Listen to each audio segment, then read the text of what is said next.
Saturday night, cloudy. Rain.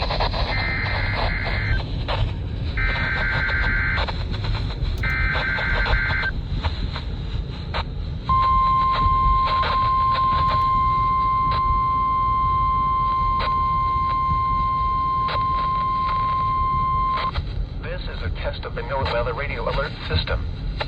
During hazardous weather and emergency situations, the alert tones which were just broadcast will automatically activate special receivers to alert you of impending hazards.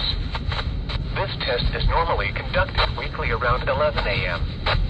If hazardous weather is imminent or occurring, the test may be canceled. To provide the most consistent warning service possible, the alert tones will only be activated for the following counties in the KXI42 listening area: in Missouri, Perry, and St. Genevieve. In Illinois, Randolph and Perry. If your receiver was phone activated, the alert function will automatically reset after the test. This concludes our test for this week, and we will now resume normal programming. Thank you.